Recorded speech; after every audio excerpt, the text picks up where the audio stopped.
Many of you have asked for my take on Cort guitars over the time that I've had this channel, and I've never had an opinion because I've never tried one. The opportunity just never came up, and most of the time if I try to hop online to look at a piece of gear that's been requested on the channel, I get super sidetracked really easily by fake videos of people building underground pulls by hand, allegedly. I mean, you could see the tire tracks, what the f***?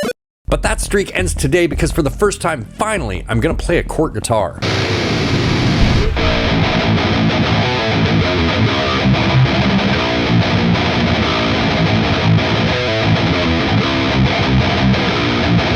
What's up everybody, welcome to the channel. My name is Taylor. I'm playing this Cort, this beautiful Cort guitar. If I do say so myself, check this out.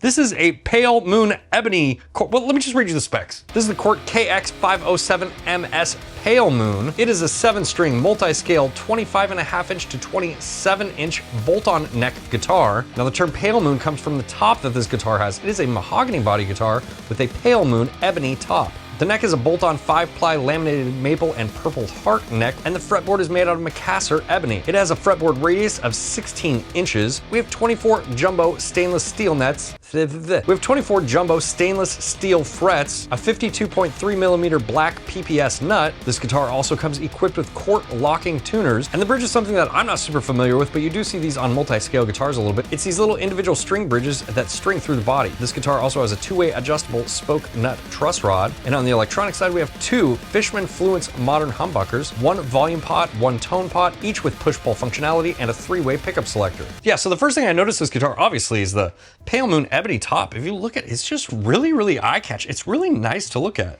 You know, I like things that are made out of fine mahogany, ebony, whatever. I was trying to make a joke work and it wasn't working. You know, getting up close and looking at it, you could just really appreciate all the detail in the wood grain and everything. It looks really solid. But what does it sound like? That's what's important. We're running through this 𝐒𝐏𝐄𝐈𝐿 Savage MK2. There's a very specific reason that I chose this amplifier. With this configuration of pickups and knobbies and push-pull selectees, we have a ton of tonal options. When you pair that with an amp that has this many tonal options, you can pretty much get any tone you want. So yeah, I just thought it would be cool to pair it with this amplifier. I am running the Devil by my company, Obsidian Audio. This is an overdrive pedal. I'm running this into the front of the amp, not that it needs one, but because we can get some of that genty, like quacky, you know, sort of sound. With this boost in front of the amplifier. We'll go into that here in a minute. Of course, all that is running through my Mesa oversized cab. If you watch this channel, you were super familiar with it. Whoa, still got the hang tag on here. Let's get that off, huh?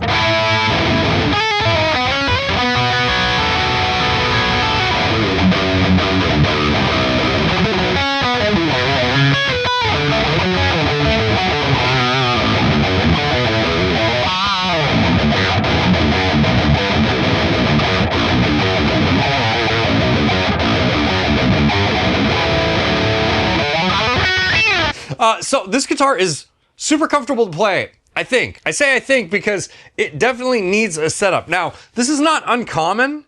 Like a lot of guitars actually show up new like this to me. At least this is my experience. You know, if this is not your experience, correct me in the comments. But my experience with new guitars is they typically show up with some neck relief, like this way, you know? And this guitar definitely has some neck relief, and it definitely has the strings higher than I would like them personally. But I think like the feel of the multi-scale guitar and the neck shape, it feels really good in the hands, but I really want to set up this guitar because even though it's playing pretty comfortably right now, I think it can play so much more comfy once I get like my preferred setup on it.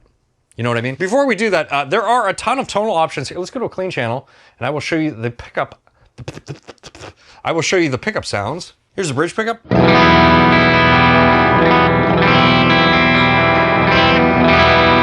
With the tone knob pulled.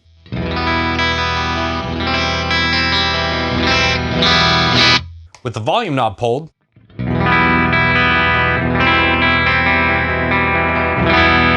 With both pulled.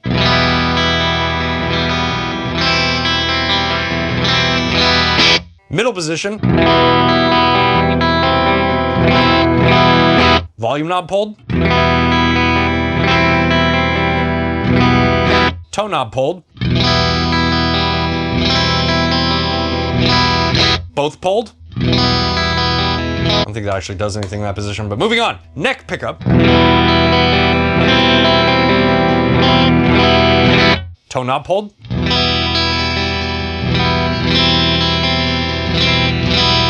Volume knob pulled. Both pulled.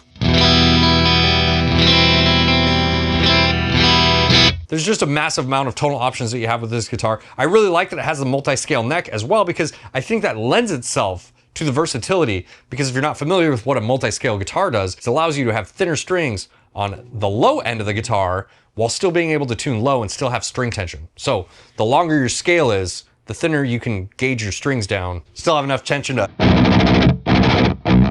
Back to the chungabunga riffs.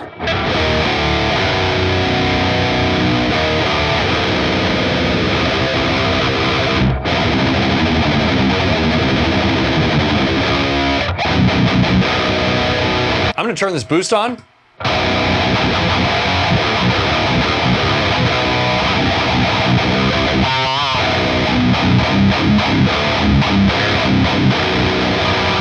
God, it just sounds so mean.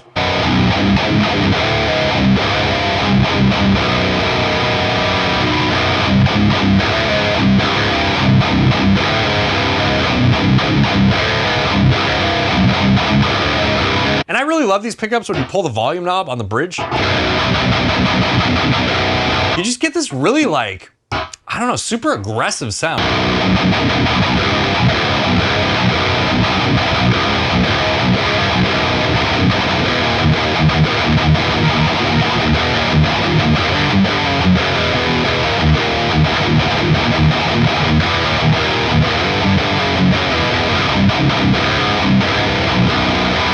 Yeah, this is a very comfortable instrument to play for 7-string guitar, but of course, like I said, I think we can make it even better just by, you know, a proper setup. So let me walk you through that process, anything that I find along the way, and then we'll plug it back in and we'll see how it plays with my preferred setup.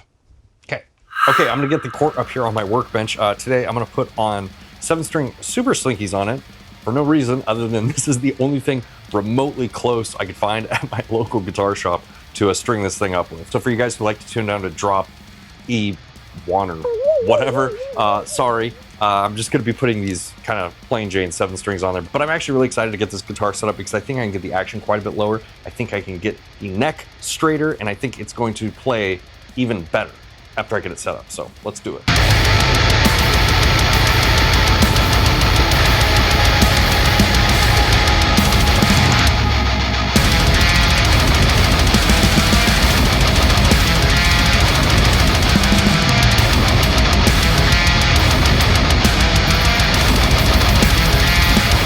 Okay, on the last 2 guitars I've set up, I forgot to do this until after I had already put the strings on.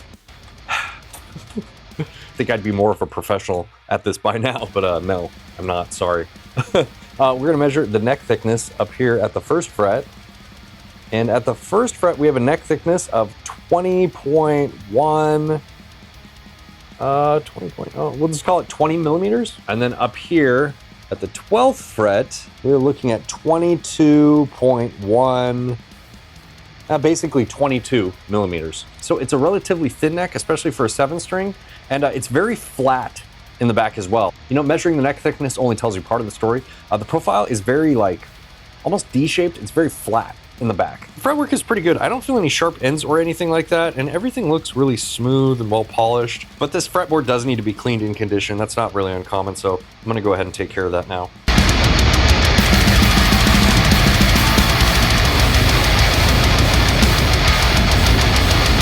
I just want to take a second before I put the strings on here to just appreciate this wood. I think this is the standout feature of this guitar. You know, aside from it being a 7-string multi-scale guitar with Fishmans in it, which is all good, that stuff is really cool. Just look at the wood. It just seems like a really premium wood selection to me. The fretboard has this really beautiful grain pattern, and then of course we have the top on the guitar itself. If you appreciate guitar woods, this is just, you know, chef's kiss. You know what I'm saying?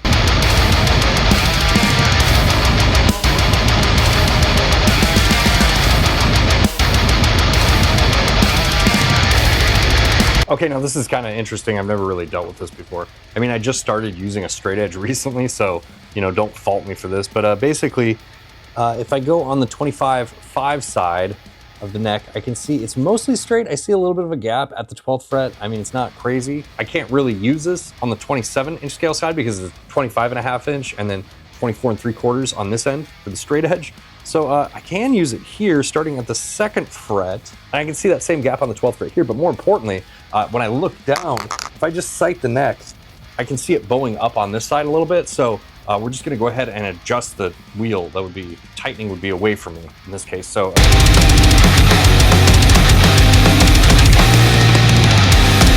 That is much flatter. It's so hard to tell too with the multi-scale, but appears to be flatter. Now I just want to check the string height here real quick.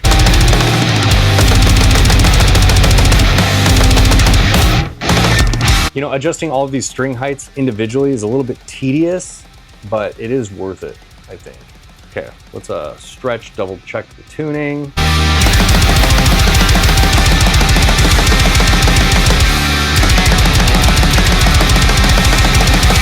Okay, this guitar setup, I do want to talk about some of this because I did do quite a bit during the setup portion of this. And if you are a newer guitar player, you don't know how to do some of this, it might seem a little bit intimidating at first, like we've all been there, but it's actually not that big of a deal. All I did was after I took the strings off, cleaned the neck, put the new strings on, I checked the straightness of the neck. You can do this if you don't have a straight edge like this, which I didn't until like a couple months ago. But if you don't have a straight edge, you can hold it down here at the 24th fret and then up here at the 1st fret and use the string as a straight edge.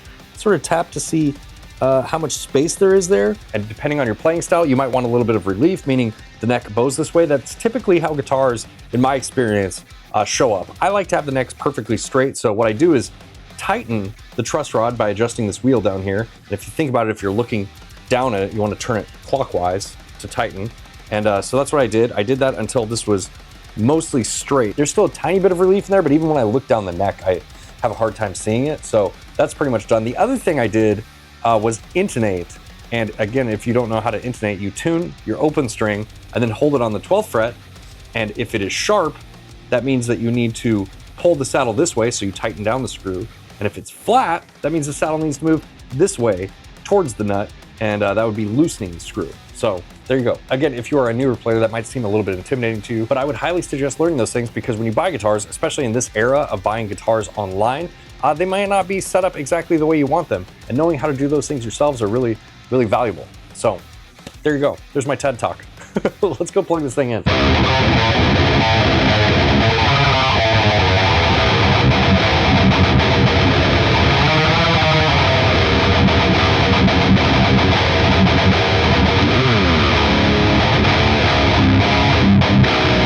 All right, we're back. Man, this guitar is playing so nice now.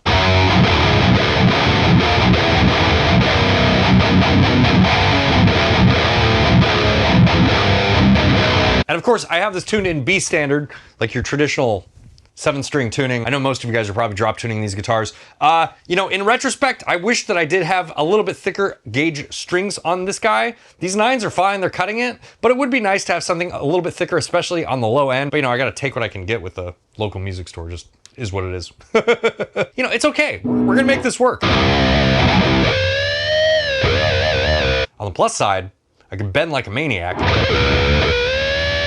Okay, for anyone who hasn't played a multi-scale guitar, it might look a little bit odd having like these angled frets and stuff like that. It's actually very comfortable. What makes it nice is on the low end, you have increased tuning stability, extra tension, but on the high end, you know, you still have shreddiness.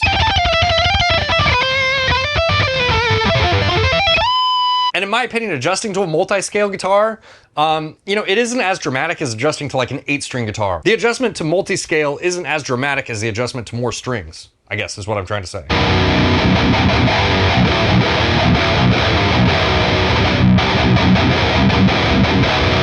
Here, we'll drop tune this though real quick so that way we get some chungus in.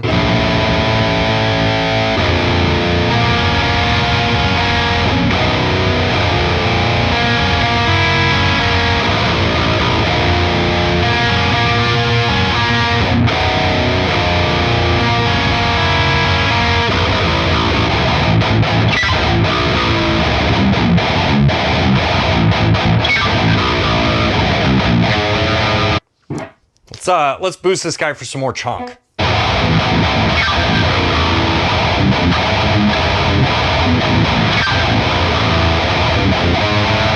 Okay, so here's my final opinions on the Cort KX507 multi-scale pale moon ebony guitar. That's a lot of words, but there's a lot of guitar here. And I think that kind of leads me into my opinions on it. I think that if you're into multi-scale guitars, and you want one that looks very, I mean, these are the two most immediately, to me, noticeable things about this guitar is how beautiful it is. The wood selection, you know, the pale moon ebony, that's probably why it's in the title, and then the multi-scaleness of the guitar. I think that if you're into multi-scale guitars, you want one that's in a natural finish like this, that, you know, has this beautiful top.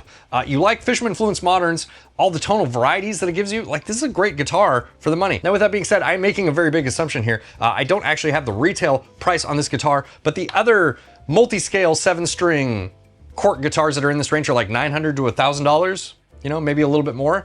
And I think that like, that's the sweet spot for a good, reliable guitar. And again, something like this that's feature loaded, you know, you have the Fishman Influence Moderns, you have the stainless steel frets, you know, the 5-piece neck. I mean, there's a lot of guitar here. There's a lot of things to like about it. You know, it comes with locking tuners, it's got an ebony fretboard, again, the stainless steel fret. It comes with a lot of features that are more premium, but in more of like a working guitar player sort of price range, in my experience. I think that if you want a good workhorse guitar, you're generally gonna have to be in like that $800 to $1,200 range. You know, somewhere in there. But you know, that's my opinion. Take it for what it's worth. If you agree with me, or even if you don't agree with me, you know, let me know in the comments. Shout out to Cort for letting me demo this guitar for you guys. Shout out to you for being here with me. I really appreciate it. If you like this channel, make sure to hit the like button. If you really like this channel, consider subscribing or being super OP with these wonderful people over here on Patreon, where you get behind the scenes access and exclusive content. And I will see you in the next video. Bye guys.